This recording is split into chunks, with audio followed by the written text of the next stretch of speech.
everyone! Today, I am joined by esteemed member of the 7-Point Highlander Committee, Aunt Voltie. Hi, everyone. My name's Aunt Voltie. I'm on the 7-Point Committee. I'm also a content creator for the format and arguably one of the best players in the country. Hello, everyone. How are you going? I have said before that you are one of the best players I have ever met in my entire life. I would hope so. I've played this game for a long time. How long have you been playing for? Since I was 6 or 7, so 25 years-ish at this point. And I don't think any of the breaks I took were longer than half a year, so pretty consistently close to 25 years, which is, I can vote, which is nice. Your magic career can also vote. Yeah, exactly. Fantastic. Yeah, and, you pick up on some things if you play for that long. I'm still rubbish at some things, but, you get pretty good at some of the nitty-gritty. Well, and I've brought you here today because now a little bit time gone past was CanBrawl, which was a 100-plus player event put on by Pat, and you built, I think, the most interesting deck of the entire event, and I don't think it comes close. And so you built was it $150 US? Yes. $150 US as of time of deck submission, Highlander deck. Mm-hmm. And Highlander, for those in our audience who are, more standard, modern, 7-Point Australian Highlander is a vintage format that has some of the most powerful cards ever printed in Magic, legal in the format. You've got your Black Lotuses, your Time Twisters, your Time Walks, Wheel of Fortunes, all your dual lands and everything. And so there were many times during the event where your entire deck, they have a Caracas on the field. Sorry, not Caracas. They have a Tabernacle on the field. Yeah. And it's 500 times the price of your deck. So why set yourself this challenge?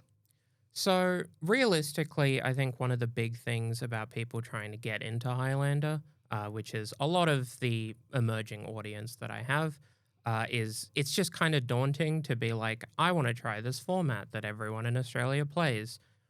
What do you mean the average price of a deck is $4,000? Yeah, it's up there.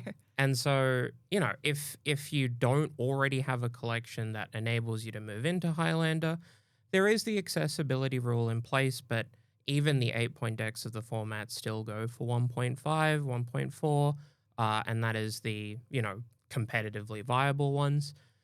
So eventually, I started a budget series on YouTube where I built $75 decks, which is, average of $1 a card. And you'd play them at weeklies. You would maybe go 2-2 or 1-3 if the deck functioned really well or if you got a bit lucky.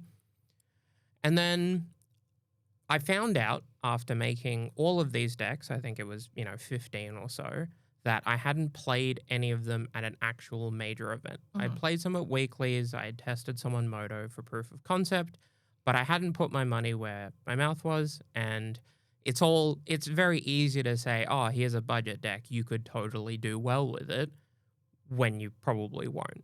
If someone cracks a fetch land, there is a decent chance it is more expensive than your deck. The land that they get is going to be 10x the price of your deck. Yeah. And that's just a land that taps for mana. And if you account for all of the cards in people's decks, you kind of get dwarfed pretty quickly. And so if you're working within a budget, you need to have a deck that functions pretty much perfectly and does all the things it needs to do. Otherwise, if you're just playing a normal mid-range deck that is priced down, you're going to lose pound for pound on every single card interaction, and it's not going to work. You won't win any games of Magic. So I want to build a budget deck. I want to take it to a big event. I want to see what happens. And at first, I started with 75. I realized that realistically, anyone who's trying to get into the format is probably willing to spend a little bit more on that budget. So I set the arbitrary number of 150, $2 a card. Let's see what happens. And I sat there building decks over and over again, reiterating over and over again. I went through 6 or 7 different archetypes trying to find something that looked viable. I eventually figured out that mono white was probably somewhat viable. because, you probably have to be a monocolor deck, and out of the monocolor decks, the most expensive cards tend to be in blue and black because you have Force of Will and Nethergoyf and whatnot. But the white cards, the most expensive cards are some of the lands and one or two of the creatures. But the rest of your creatures are pretty cheap. You get Mother of Runes for like $2. You get, and that's easily one of the best cards in your deck. You get Skull Clamp for $4. You can play 11 basics and actually be paid off for having a really stable mana base. And your basics are free. Yeah. Your basics don't cost anything. If you decide to play snow basics, they cost 35 cents each. Okay. Which put me over budget. So I cut the on thin ice and restructured the deck to get $3 back. And so you iterated on, like, even as you were, you switched through archetypes, you decided on mono white. You even then restructured the style of the mono white deck that you build because you went over your $150 budget. Yeah. I mean, every single time I would get to 149, I would realize that the deck needed this thing, and that card would cost $2.50, which meant I had to find a different card to cut, and then I would cut that card and realize now that this interaction suite is worse and I'm unable to beat this certain archetype. So I'd add a card back in, or I'd move things around. And, when things like Get Lost and Dismember are very, very good, but they cost $5.50, you make the concession that I probably don't get to have removal that is as good as I need it to be. And there are already such a large chunk of the budget that is basically locked in just to make the deck function at all. So thankfully, it wasn't working with $150 that I was moving around constantly. It was closer to 40, maybe 50, because Caracas, Strip, Waste, and once you've got those three, you're at 40 already, and I don't think you can build any kind of 8-point budget deck without some amount of gas within your points. So yeah, I kept iterating, I kept moving creatures around, I kept moving spells around. I was trying to work out how much of my budget I could dedicate to my sideboard. It was actually a really, really fun deck building challenge that took a long time to get to the finished product. And once I got to that point, I was at an impasse. I have an event in a week. I'm traveling for 15 hours there and back to play this event. It is going to be $30 to $40 of entry. I'm going to have to pay for food while I'm at this weekend. All of that is going to eclipse the budget of my deck. I was going to say, you're paying more just to go to the event, to play the deck at a big event than you spent on the deck entirely. Yeah, exactly. And so, when you are looking at your collection and you are looking at this deck that is in a box that has cost you $150, and you know that you are traveling for 15 hours and spending 3 days and you might go 0-3 drop. And then you look at the stock Grixis deck with 5 dual lands in it that is next to that box and ask yourself, should I just play this deck, probably get a bunch of money back playing the event? It's a hard choice, and I think if I wasn't a content creator who had a goal in mind, I probably would have chickened out. But at the same time, what if it works?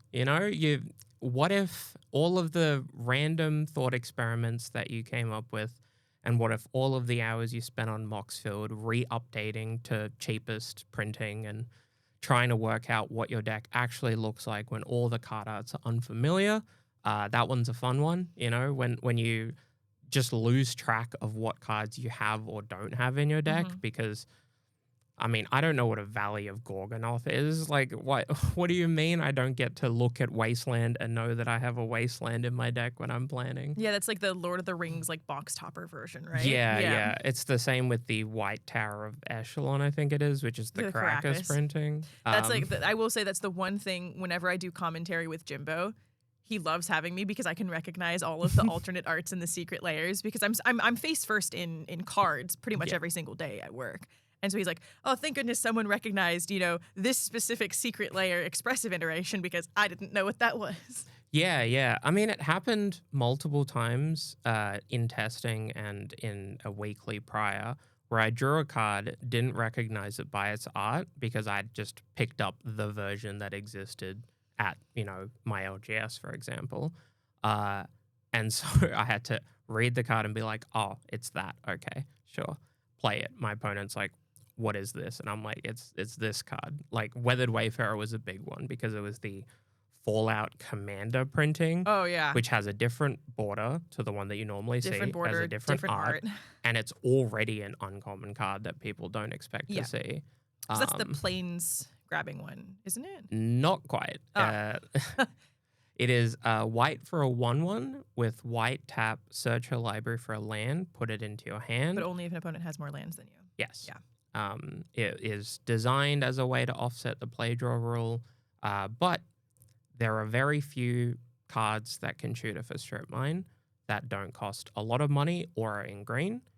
This does that, and that's pretty good. When you spend $40 and 3 points on 3 of your lands, it's kind of nice to see them a bit more often. So that card hard carried quite a few matchups. Well, and you mentioned as well, like there's this kind of fear of you set yourself this really, really intense challenge of $150 Highlander deck in a field where, the quote unquote like cheapest playable deck that I've seen is like an iteration of Kyle Gibson's 8-point Dimir, and even on Moxfield that's like $850 at its lowest. I think it's gone up a bit, depending as cards go in and out. So setting yourself like an immense challenge, traveling, paying entry, having to pay to get there, pay for accommodation and all of that, and then this fear of, and then what if I bomb? Yeah. And what if I bomb out? But can you tell me how you did at the event? Just really quickly, can you remind me? Yeah, so it was a 7 Swiss round event with a cut to top 8. And I was playing a deck that was $150 in a room where the average price for a deck would have been $4.5, I would say. There were 3 Lotuses in the room, if I'm not mistaken. I was 5-0. I found 2 IDs. I then won my quarters and then lost the semis for a top 4 finish in a 107 player event. So pretty good day out, I would say. How much do you think of that? Like, one, you are an incredible pilot. Like, you pilot decks to the nth degree, like on the thinnest lines. And your skill as a player is very, very high. How much of your performance do you think not only was you are probably one of the best players in that room, and the surprise element of people having no idea what your deck does, not knowing what its lines are, not necessarily knowing how to interact, not knowing what to expect? Kind of what was the line between these two things? I think it would be 90-10, maybe a little bit less, but realistically, the deck isn't the kind of rogue deck that actually picks up rogue deck equity. So if you're playing a kind of janky combo deck, you might be able to get away with something where someone kills the wrong creature, for example, or they don't kill a creature because they think they don't have to. You present Lurrus as a companion, you play a Thraben Inspector on turn 1. Your opponent doesn't need to know what's going on to know that you are probably playing relatively cheap creatures. You will have some amount of interaction. Your mana base will have 10 planes in it. So they can't really be surprised by anything in a way that actually detriments them. If you look at the Tarmogoyf in your hand and you see that your opponent is on mono white, you are going to play it on turn 2 and it is going to be the biggest creature on the field. So it doesn't actually matter, right? Yeah, there were spots where some people, chose to kill a creature instead of playing a discard spell, for example. But it's a minuscule amount of movement over the course of an event. It's probably closer to 5%, the rogue deck element. It might be 10. I played some weird sideboard cards which did catch people off guard, but beyond that, most of the cards in the deck interacted with the game state and the board state in a way that was very face-up. So once you play a card, your opponent reads it because they've never seen it before. They try and understand what it does. Yep. But then that's all the card does. Yep. It doesn't do anything more than that hidden away in your deck. Sure. So yeah, 5 to 10%. I'll be honest, I played out of my mind over the course of that event. I have played a lot of white creature decks and a lot of Death and Taxes and a lot of Thraben Inspectors in my life. Understanding how to sequence your spells, especially when your entire deck costs 1 and 2, and you're probably going to make all your land drops based on how the deck is built, and you're going to have 6 different options on turn 2, 3 or 4 different options on turn 1, and if you make the wrong option, because your deck costs $150, you're probably just going to lose on the spot. But if you make the right options, sometimes you get to win games. There was 100. I got messaged directly by Trent, who said, "Have you seen Vi's match against Eldrazi at CanBrawl?" And I said, like, I've not got it up right now. And he said, "You need to open the stream right now, and you need to go watch this match against Eldrazi." I think my face looked like this the whole time. I think I sat there, jaw on the floor, because you 2-0'd him. Mm-hmm. You 2-0'd your opponent, like like blindfolded, hands behind your back. You played that to the T, and it was the most, I think, intimidated I had ever been, like behind a screen, not even like, witnessing this in real life. Because you correct me if I'm wrong, this was a match where you Samwise Caracas strip locked him out of playing. And I'd never seen that specific strip mine lock. Because normally you strip lock someone with Ren and 6, and it's a very, or, now you've got like the Ice Till Explorer strip lock as well. And there's lots of other known ways, in usually green, that you're strip locking someone out of a game. And you were just every single turn, yep, cool, strip mine you, flash in Samwise, get back my strip mine, Caracas put Sam back in my hand. And I just sat there gobsmacked. How many instances like that, did you find yourself just buzzing through the deck, just understanding the lines and just running those plays? Well, that sequence of Samwise Caracas strip / Wasteland, I have built a lot of Samwise Caracas decks because I think Caracas is easily one of the best 1-point cards in the format. It's white. It leads you to play Samwise. So there are a bunch of different things you can do with the card. Samwise Mishra's Bauble is one where you can very slowly build a draw engine. Oh, that's nice. But the thing with the Caracas Samwise strip lock is that it is 1 strip a turn, so you don't get to blow up all of their lands at once. It is incredibly mana intensive because you have to spend 2 on Samwise every time, and you have to tap the Caracas every time. So that's 3 mana set aside to strip them every turn. If they have a board, they can kill you. If they just keep making land drops and using the rest of their mana to cast spells, they can kill you. If they have a creature with trample, they can kill you. If they have a removal spell, they can kill you. If they blow up your Caracas, they can kill you.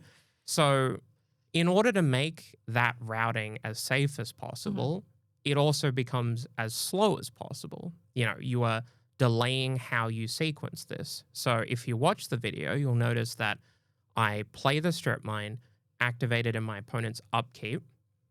I then play the Samwise and pick up the strip mine. And then, assuming that my opponent has done nothing, I will end step the Samwise. But I can also just not. And I can leave the Caracas up in case they try to kill something else, for example. I then untap, play the strip mine from hand, and just leave it there until the opponent's next upkeep. And I think there are 1 or 2 turns in that sequence where I just didn't do it because I needed to spend my mana on doing other things that were more productive. Because it is a lock, it is glacial, and it does not do anything. It doesn't progress, your Ren and 6 to an ulti, for example. A lot of the other things with the deck that came with, experience, for example, Caracas plus Basri is a very, very slow creature engine.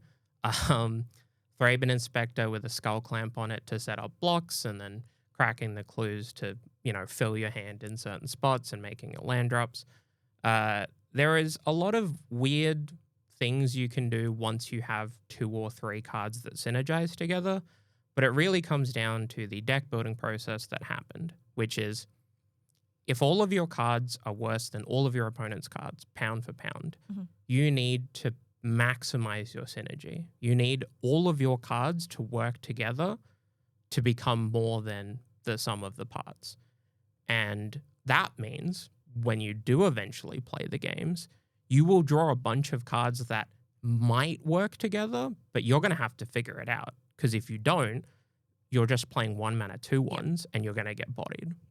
Well, and there was a really interesting discussion that happened in the Scapeshift server after this event. Like everyone at home who wasn't at CanBrawl was cheering you on, and everyone who was playing at the event, everyone was getting cheered on and supported, and everyone was really, really happy. And you were crushing it. You were 5-0 going into round 6, and you ID'd into top 8.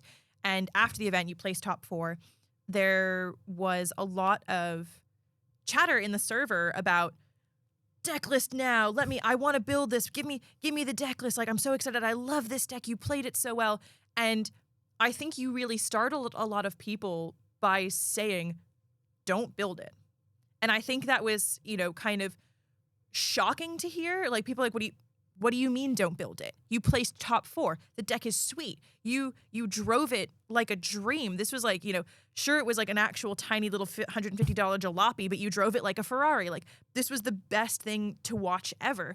What do you mean don't build it? And you gave a lot of really insightful, like, I'm not telling you this because I'm gatekeeping. I'm not telling you this because I want to keep this, success to myself. You kind of opened up this like new gate of, this is actually not the best version of the deck and you shouldn't build it, and here's why. Yeah. I mean, when I built the deck and before I played the event, I had a rough idea of how a lot of the games would play out, and I had expectations on what winning the game would look like, what losing the game would look like. A lot of those expectations were somewhat wrong and proven to be not quite accurate once the event actually started. I played against a couple of decks that I didn't expect to see that were a bit more rogue, a couple of cards in certain decks that caught me off guard, for example. And when I say I played out of my mind, I mean I kept running into scenarios that I didn't expect to see and having to pivot and work out how to find a winning line. Sometimes I did, sometimes I didn't. A bunch of my matches were 2-1, for example. And when people see the match on coverage, or when they see the deck list, or when they see just the result, it is very easy to think, oh, this deck has to just be good. But it's not. The deck is restrained by all of the different factors that went into making it. A lot of your cards are very low impact because they're high synergy. All of your cards are worse than everyone else's cards, pound for pound. You have to play every single matchup from behind. It's not, you both start at 5 out of the 10. You're starting at 2, and you have to eke out as much as you can from every interaction. You have to know exactly what your opponent is planning on doing or likely to do, and play around that. And so when the Scapeshift people were like, I'm going to build this. It's really cheap. I'm going to buy everything. I'm going to play it at weeklies, or I'm going to play it at the next big event. And basically, I just didn't want people to buy into a deck because of what they saw. I wanted them to understand what they were getting into. And if you do want to buy the deck and you do want to play the deck, you have to know that the first 6 or 7 tournaments, you might not win a match. You might not even win very many games because you are still going to have to learn everything that the deck can do. And until you get to that point, it's kind of just going to feel like you're playing a bad deck and you're losing a bunch. And this was very specific to Scapeshift. A lot of the people in that server who were interested in the deck are new to Highlander. And, it's very easy to get put off from the format by losing a bunch and not really knowing why or how or what you could have done to change it. And because they'd been playing constructed Magic, they would have had access to enough cards to build a different budget deck that is simpler and better. The 150 Lurus deck was very much for a standing start. Maybe you've got a commander deck or 2. Maybe you've played a little bit of draft and a little bit of standard, and you just want to get stuck in. And when I talked about the deck and filmed the video, I made it very explicitly clear. This deck is not good.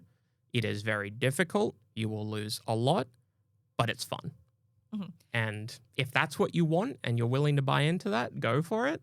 But I did want to not waste a bunch of people's money immediately. Well, and there's two different elements in this as well. There's the one element where you sit and go, this is not the best version of this deck. This is a content deck. And I think you even said, like, there is a better version of this deck that exists that's probably $1,000, because when you have the ability to funnel money into this deck and this archetype, it can get infinitely better. You know, $150 as the baseline, there's nothing but improvements that can come from, you know, putting X, Y, or Z into the deck. But I think the other element here that you're touching on is this, like, 95% skill expression. Yes. Being able to take the deck and pilot it to a T, to know every which little line. And as you're saying, when you come up against brick walls, understanding, like, do I need to go over the brick wall or around the brick wall?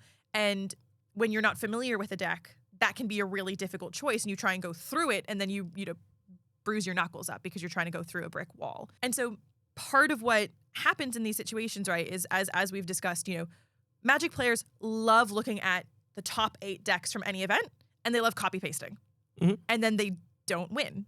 And they get very frustrated and they go, this deck, you know, placed top 8. How come I lost? And there's so much that comes down to that level of skill expression.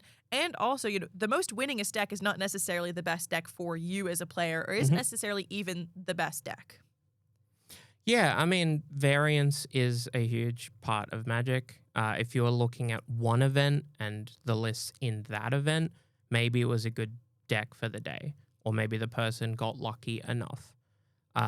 Realistically, there are a bunch of decks in every format that are regarded as the top decks that you can copy paste or find the stock list for. And as long as the deck is powerful enough at what it's doing, you can just kind of get away with copy pasting, right?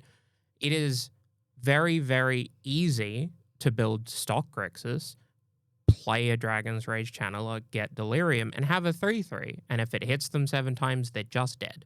And it doesn't matter how you screw up the rest of the game. You played a 1-mana 3/3 with flying, and it killed them. You played a Baraglyph, it was the biggest thing on the board, you attacked with it, oh my god, they're dead. And so there are a lot of decks in a lot of formats, especially the mid-range decks and the aggro decks, where copy pasting works, and it is an actively good way to get into the format because you skip all the legwork, you skip all the headaches, you don't have to figure everything out all at once. You can just figure out this deck, try and work out what this deck is trying to do, try and work out how that lines up with everything else. And so one of the big things that I've always advocated for 7-Point is if you can find the stock version of the archetype that you want to play and just start there, you'll probably do a lot better than if you try and build something from scratch or find a weird deck that someone has played and done well with, or take a stock list and change 17 cards. Because there's a reason that those cards are the ones that were in the deck. There's a reason that that deck did well, and those two are usually somewhat connected. So it's a very common thing where someone will either play a stock deck but choose the wrong archetype and get bodied for it, or they'll take a stock deck, change too much, and get bodied. And it's very easy to do either of those two things. Yeah. So what's next? What is next for content for you, for tournaments for you? What's coming up next? Like, you had this great showing at CanBrawl. The next big Highlander event is there's Basser's charity tournament coming up on November 1st, and then there's also the Plenty of Games Highlander Open Series. There's the Invitational in December. Yeah, there is a lot going on over the next couple of months. I think the big one is the event to end all events, obviously. I'm sorry. I'm sorry, Pat. How could I possibly forget the Win a Lotus event? I thought you were just shipping it to me to talk about. I mean, also. Yeah, the event to end all events, November 14th to 16th. I'm going to be there.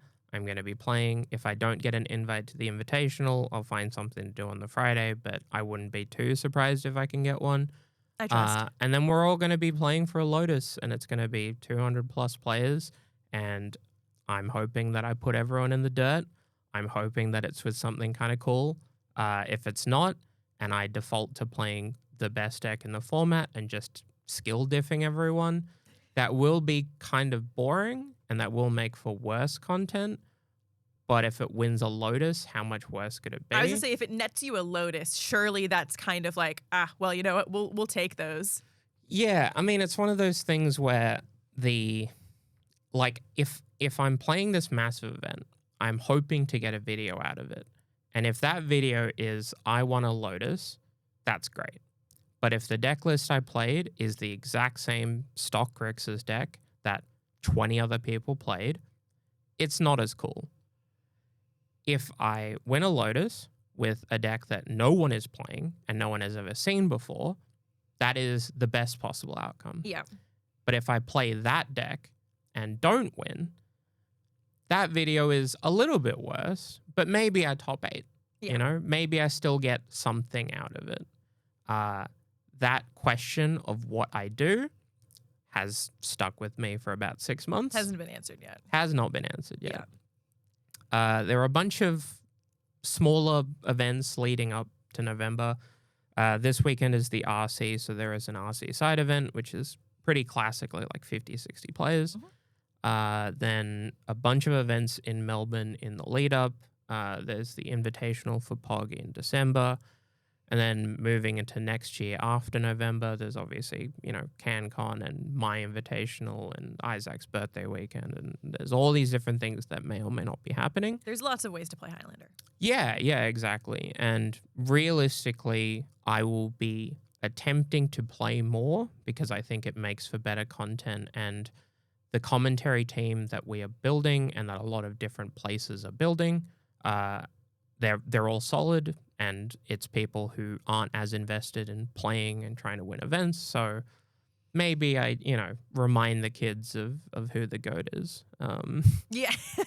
It's time to show them who's boss. Yeah, I think that people have kind of forgotten, and the fear of playing against me isn't as widely spread as I would like it to be. Yeah, so I think I'm going to try and become a raid boss again because it is always kind of fun. Like, it's a nice feeling. There was a period a couple of years back where, anyone who paid into me felt worried and felt scared and felt like they were going to lose. And that's a pretty good feeling because, it's kind of fun, little power fantasy. And then I would put them in the dirt and they would feel validated and I would feel validated. So it's a good time. So the queen's coming back for her crown. Yeah. Next year, I have a big project that I plan on doing over the course of the year, which is to start with a budget deck and play it at every event and take the prize winnings from those events and build upon the deck. Nice. And I want to see what the deck will look like at the end of the year. That's super exciting. It is going to be a very long-term project. Yeah. I'm going to play it at weeklies and, add $5 here and play it at monthlies and add $20 here. And hopefully we can get it to an end state where the deck has something like really, really big in it, for example. And that would be cool. And that also gives a very long series for people to look at and be like, okay, if I stick with Highlander and I play it a lot and I play this deck a lot, here's what the end result can look like. Because, as the deck improves physically, you also get to do better, and that snowballs, which is pretty cool. So people trying to get into the format are a little bit daunted about, starting from the end point. But if you start at a reasonable early point and try and pick up some stuff along the way, it's a little bit more manageable. Yeah. Fantastic. I can't wait. That's so exciting. I haven't decided yet what the starting deck is going to be. I think it's probably going to have Sacred Founder in it, though. Because I kind of just like Caracas, and I like Sacred Foundry. Could be anything. It could be anything. Could be anything then. Yeah. Well, thank you so much for joining me today. Did you want to plug all of your fantastic videos that you work on? Everyone needs to go watch Vi's Force of Will video. It's my favorite video that you've done. Yeah. Where can people find you? That video has a lot of views, but it can always use more. So I'm at Aunt Voltie on pretty much everything. I have a YouTube channel. I stream on Twitch multiple times a week. Both of those are Aunt Voltie. I also have a website that has a blog adjacent on it. Otherwise, you can check out the Patreon, where there's Patreon exclusive posts as well, which is kind of a blog, but kind of a diary, but also like newsy, thoughts of the week is the branding for those posts. But otherwise, if you want to check out VFN, which is a tournament series that I run every week, we run a tournament every second Tuesday and one every Friday. So it's a nice way to play Highlander if you're in a remote area or you don't have an LGS that, supports Highlander, for example. You can just play a little bit every now and then. And if you want to check that stuff out and read about it, the website's great, but otherwise joining the Discord server and reaching out, that's great. But yeah, hopefully I get to bring a bunch of really cool and sweet YouTube videos to everyone towards the end of the year. And, if there's a thumbnail of me next to a Lotus in December, it's going to be pretty sweet. We'll have made it. Yeah. We'll have made it. That is the goal for the year.